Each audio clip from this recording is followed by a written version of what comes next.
ಇಷ್ಟೊತ್ತು ಬೇಕಾ ಬಾಗಿಲು ತೆಗಿಯೋದಕ್ಕೆ? ಯಾಕೆ ತಾವು ಯಾರು ಬೇಕಾಗಿತ್ತು?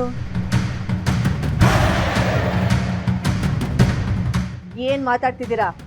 ನಾವ್ ಯಾರು ಅಂತ ನಿಮಗೆ ಗೊತ್ತಿಲ್ವಾ?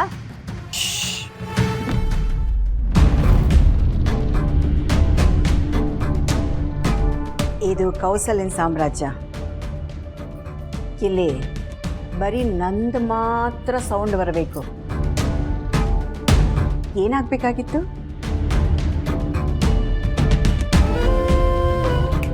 ಹಲೋ ತ್ರಿದೇವಿಯರೇ,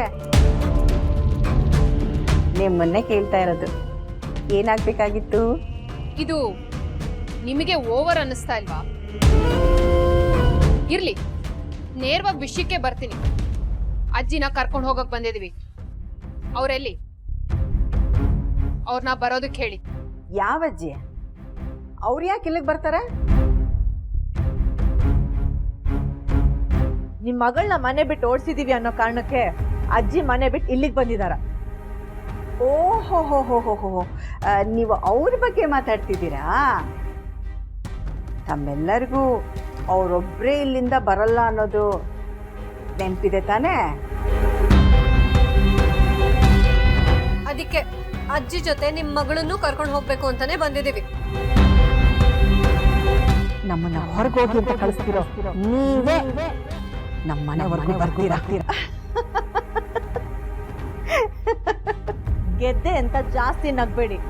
ನಾವ್ ಬಂದಿರೋದು ಅಜ್ಜಿಗೋಸ್ಕರ ಅಲ್ಲ, ಈ ಕೌಸಲ್ಯನ್ಗೆ ಅವಮಾನ ಮಾಡೋದಕ್ಕೋಸ್ಕರ. ಈ ಬಿಲ್ಡಪ್ ಸಾಕು, ಅಜ್ಜಿನ ಬರೋದಕ್ಕೆ ಹೇಳಿ. ಈ ಕೌಸಲ್ಯ ಅನುಮತಿ ಕೊಡೋವರೆಗೂ ಅವ್ರಿಲ್ಲಿದ್ದ ಎಲ್ಲಿಗೂ ಬರಲ್ಲ ಬೇಬೆ. ಅದನ್ನ ಅವರೇ ಬಂದು ಹೇಳಿ. ಓಹೋ, ಹಾಗೋ ಅವ್ರ ಬಾಯಿಂದನೇ ಹೇಳಿಸ್ತೀನಿ. ನೀವು ಒಳಗೆ ಬನ್ನಿ. ನೀವು ಹೊರಗಡೆ ಹೀಗೆ ನಿಂತ್ಬಿಟ್ರೆ ಅಕ್ಕಪಕ್ಕದವ್ರ ಮುಂದೆ ನಮ್ಮ ಮಾನ ಮರ್ಯಾದೆಲ್ಲ ಹೋಗ್ಬಿಡುತ್ತೆ. ಬನ್ನಿ ಬನ್ನಿ ಬನ್ನಿ.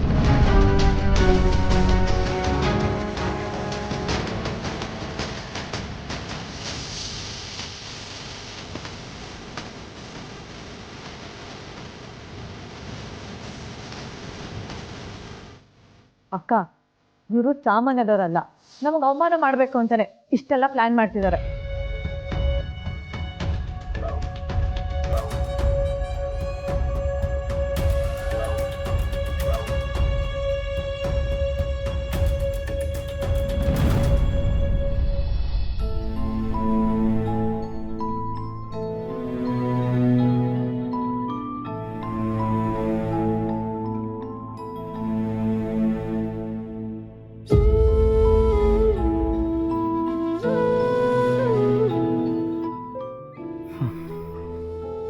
ಮಗ ಚೆನ್ನಾಗಿರಲಿ ಅಂತ ಹಾರೈಸ್ತಿದ್ದೀನಿ. ನೀವೇ ಇವತ್ತು ನನ್ನ ಮರ್ಯಾದೆ ಜೊತೆ, ನನ್ನ ಜೀವನದ ಜೊತೆ ಆಟ ಆಡಿದ ಹುಡುಗಿಗೆ ಸಪೋರ್ಟ್ ಮಾಡ್ತಾ ಇದ್ದೀರಾ ಅಂದರೆ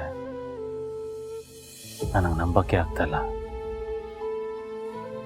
ನನ್ನ ಪ್ರತಿ ನಿರ್ಧಾರನ ಗೌರವಿಸ್ತಿದ್ದು ನೀವಿವತ್ತು ವಿರುದ್ಧವಾಗಿದ್ದೀರಾ ಅಂದರೆ ನನಗಿಂತ ಲೀಲಾ ಹೆಚ್ಚಾಗೋದ್ಲ ಅಥವಾ ನನ್ನ ನಿರ್ಧಾರನೇ ತಪ್ಪ? ಒಂದು ಗೊತ್ತಾಗ್ತಾ ಇಲ್ಲ.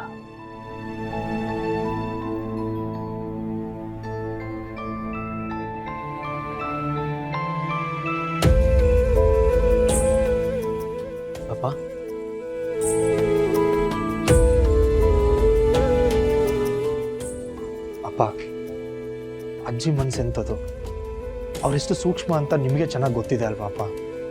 ಜನರು ಏನು ಮಾತಾಡ್ತಾರೋ ಬಿಡ್ತಾರೋ ಅನ್ನೋ ನೂರಾರು ಚಿಂತೆಲೇ ಇರ್ತಿದ್ರು ಅವರು.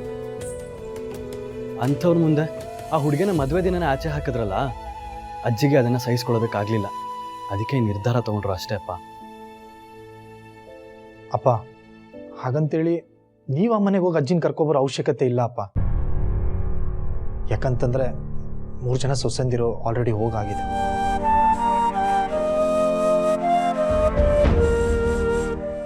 ಇದಕ್ಕೆ ಹೇಗೆ ರಿಯಾಕ್ಟ್ ಮಾಡಬೇಕು ಅಂತಲೇ ನನಗೆ ಗೊತ್ತಾಗ್ತಾ ಇಲ್ಲ.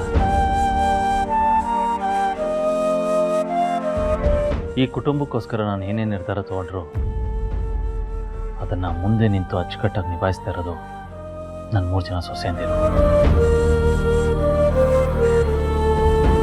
ಇವತ್ತು ಒಂದು ಸಮಸ್ಯೆ ಆಗಿದೆ. ಅದನ್ನು ಸರಿ ಮಾಡೋದಕ್ಕೆ ಅವ್ರ ಮನೆಗೆ ಹೋಗಿದ್ದಾರೆ ಅಂದರೆ ನಾನು ಎಷ್ಟು ಅಪ್ರಿಷಿಯೇಟ್ ಮಾಡಿದ್ರು ಸಾಲಲ್ಲ. ಅಪ್ಪ, ತಿಳಿದೇನೋ ತುಂಬಾ ತಪ್ಪು ಮಾಡಿದ್ದೀವಿ. ನಿಮ್ಮಿಂದ ಬೈಸ್ಕೊಂಡು ಇದ್ದೀವಿ, ಶಿಕ್ಷಣ ತಗೊಂಡಿದ್ದೀವಿ. ಆದರೆ ಅದರಿಂದ ತುಂಬ ಗಳಿಸ್ಕೊಂಡಿದ್ದೀವಪ್ಪ. ನಿಮ್ಮಿಂದ ನಮಗೆ ಸಮಾಜದಲ್ಲಿ ಒಂದು ಸ್ಥಾನಮಾನ ಸಿಕ್ಕಿದೆ.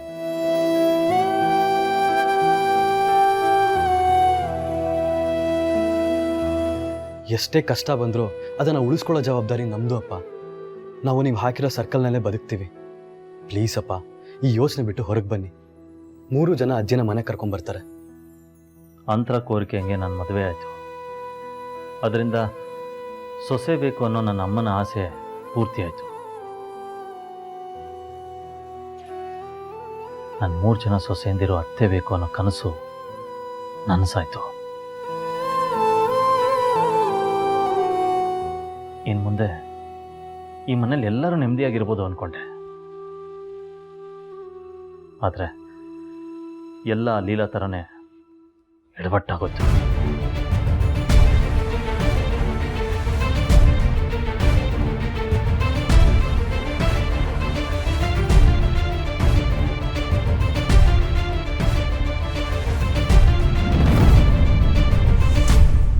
ಅಮ್ಮ, ಒಂದು ನಿಮಿಷ ಬನ್ನಿ. ಅಮ್ಮ, ಅಜ್ಜಿನ ಎಲ್ಲಿ ಕರ್ಕೊಂಡು ಹೋಗ್ತಿದ್ಯಾ? ನೀ ಸ್ವಲ್ಪ ಸುಮ್ಮನೆ ಇರಮ್ಮ. ನೀನು ಇಲ್ಲೇ ಇರಾಯ್ತಾ? ಬನ್ನಿಮ್ಮ, ಬನ್ನಿ ಬನ್ನಿ, ನೀ ಇಲ್ಲೇ ಇರು.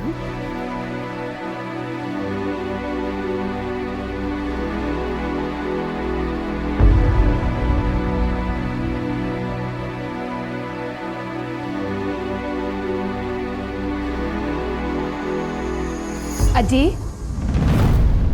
ಅರೆ, ದುರ್ಗಾ ಲಕ್ಷ್ಮಿ ಸರಸ್ವತಿ ನೀವಾ? ಹೌದು ಅಜ್ಜಿ. ನಿಮ್ಮನ್ನ ಕರ್ಕೊಂಡು ಹೋಗೋಕ್ಕೆ ನಾವೇ ಬಂದಿದ್ದೀವಿ. ಅಜ್ಜಿ, ನೀವಿಲ್ದೆ ಏಜೆಯಲ್ಲಿ ಊಟನೂ ಮಾಡ್ತಿಲ್ಲ.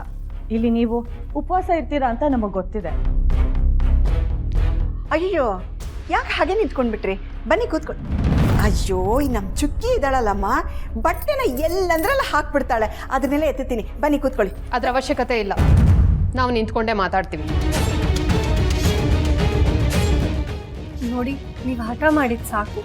ಪ್ಲೀಸ್ ನಮ್ಮ ಜೊತೆ ಬನ್ನಿ. ನನ್ನ ಸೊಸೆ ಇಲ್ಲದೆ ನಾನು ಆ ಮನೆಗೆ ಬರಲ್ಲ.